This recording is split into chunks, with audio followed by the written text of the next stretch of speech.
Welcome to English Please, the podcast where we explore interesting topics in under 10 minutes in clear, intermediate English.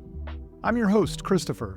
I live in New York City, and I've always been passionate about languages and how we learn them. Whether you're listening on your way to work or while cooking dinner at home, this show is designed to help you with your English listening and comprehension skills. One quick thing before we dive in.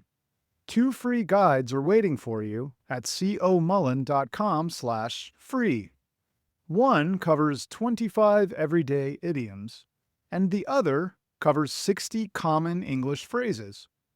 Both are written specifically for intermediate learners, and neither will cost you anything.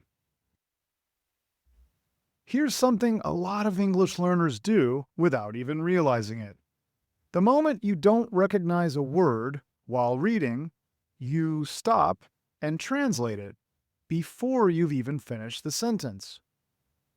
If that sounds familiar, today's episode is for you. Let's talk about how you go from translating every unfamiliar word to reading a full page in English without stopping once. The first stage is where most people start, and it's completely normal. Your dictionary or translator is open the whole time, and when you see a word you don't recognize, you stop and look it up. This works, but it's slow, and it breaks your focus constantly. If you're at this stage, that's fine. But here is a small change worth trying.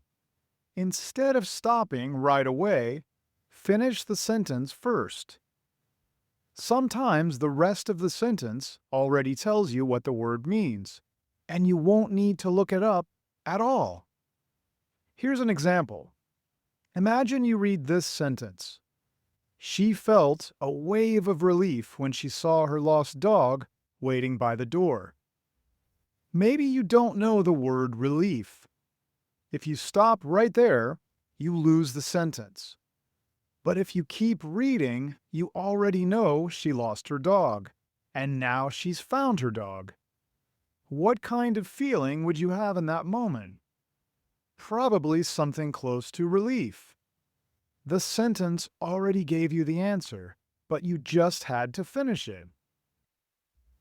The second stage is where you close the dictionary, but you allow yourself to check a word occasionally when it really matters.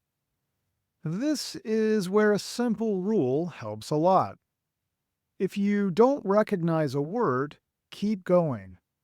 Most of the time, that single word won't stop you from understanding the sentence, the paragraph, or the page. But if the same word appears again, 3 or 4 times, and it keeps getting in your way, that's when it's actually worth looking it up. Not the first time you see it. This stage is also a good moment to notice whether what you're reading is too difficult for you right now.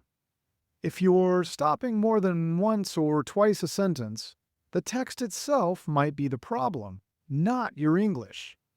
Choosing something slightly easier for a while is not a step backward. It's what gives this new habit time to work. The third stage is reading without looking up any words at all, at least not while you're reading. Instead, you circle or underline unfamiliar words as you go, and you check them once you finish.